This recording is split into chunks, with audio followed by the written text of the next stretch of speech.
Hi, my name is Chris Fields, better known as HellPockets, a commentator for the fighting game community for such games as King of Fighters and Dragon Ball FighterZ. I'm Derek Bruskus. My gamer handle is Nakkiel. I'm a competitive Dragon Ball FighterZ player. I've been playing fighting games for about 10 years competitively now.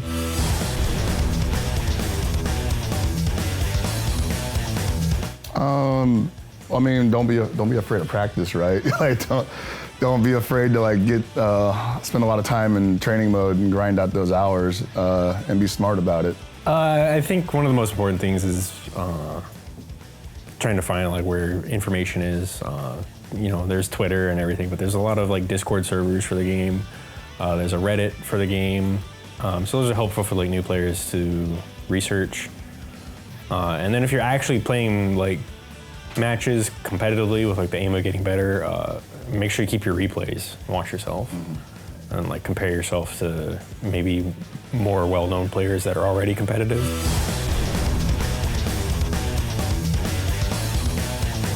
I think it helps. I think that simplistic controls definitely eliminate the barrier of execution, so you don't feel like you're completely clueless. But it also doesn't protect you from such as things as like, you know, offensive and defensive strategies, just straight up hands-on experience with the flow of the game.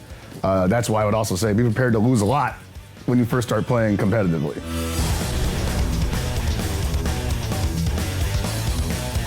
I think like maybe the first misconception is that it's an air dashers only like game. Like a lot of people think only the air dashers play this game. And I mean, like he said earlier, everybody's playing it.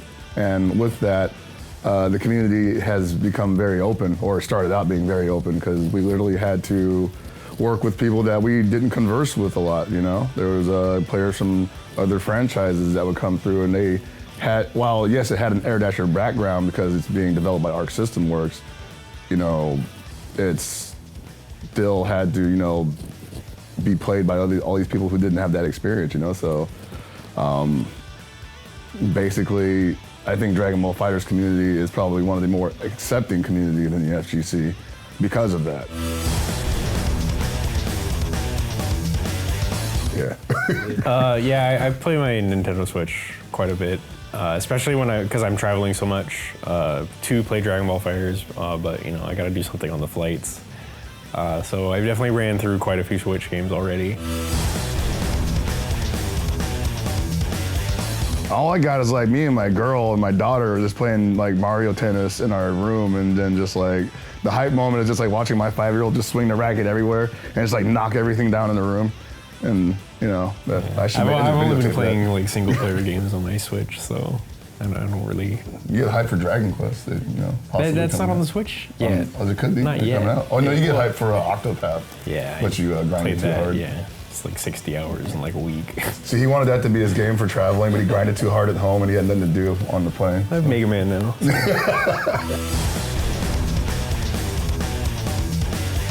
now. My first tournament experience was quite a while ago. It was a major event, Northwest Majors 1 in Seattle. I don't remember exactly how I did. I think I went like 2-2 or something. Everyone from my community was pretty welcoming, so I think I was lucky in that regard. I know a lot of people are like anxious to go out to their tournament for the first time.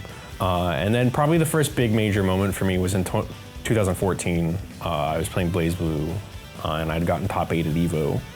I was the only American in top 8 for the game at the time. All the other 7 players were Japanese players. And because that year, the highest placing American got to go to Japan to represent USA for Arc Revolution Cup. So that was a really cool moment for my fighting game career. I used to play competitively for a long time, since 96, 95. But I've been doing more commentary lately because I'm old, my hands are, you know, brittle and stuff. But I had one last hurrah at CEO 2017, where I was contracted and they flew me out to to commentate King of Fighters Top 8. And I had this habit back then where every tournament I go to and I work, I'm like, I'm just gonna play because it's in my blood. I'm not gonna be able to enjoy the weekend if I'm not in the brackets. And I just end up beating everybody. And they tell me on my next match, I'm like, hey, so if you win this, you're gonna be in top 8, you know? Whoops. And I'm like, oh, we're supposed to commentate top 8. And you're like, yeah.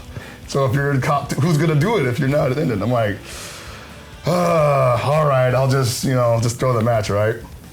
And I sit down, and the guy sitting next to me just turns out to be this dude who had been talking crap to me for an entire year.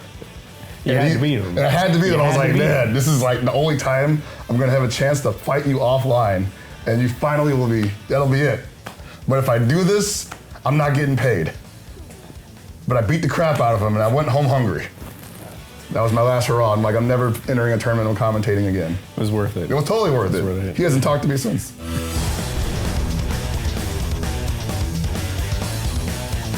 So I'm hype about this thing where they said they're basically gonna allow us to choose a certain amount of, like, alter our team count. Like we can play 1v1, 2v2, oh yeah, on this all that stuff. I'm interested to see how that's gonna work because a lot of people when this game first came out were like, is it possible we can just have like one character versus 3 and just have like one really strong overpowered Goku versus 3 Gokus or something like that? I wanna see how they balance that out. That seems like a really interesting way to go, and it could possibly alter the competitive complexion of the game.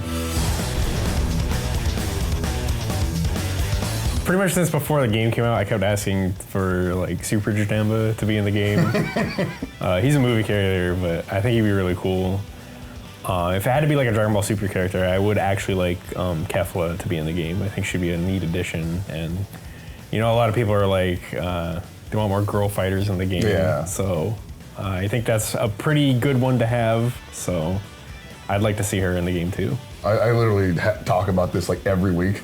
So I have like a list, but I'll try to cut it down to like 5. So I want to see Gogeta. I want to see Gogeta in there. I want to see Kefla also. I don't really. It's not that I don't want to see him, but I know he's probably going to be in there eventually. But Jiren, I want to see him in there. Master Roshi, I want to see Master Roshi in there. Yeah, buff Master Roshi. Buff Master Roshi only. Doesn't have to. Well, actually, it doesn't really matter. And Ribrianne. I want to see Big Rib in Season 2 of Dragon Ball FighterZ. You said you need more lady fighters in this game. She's the queen lady fighter, man. She's like in the manga like for way less time. I know, it's so messed up. I hated that. She was like the best part of that. Oh, she's a very polarizing character, but I love her.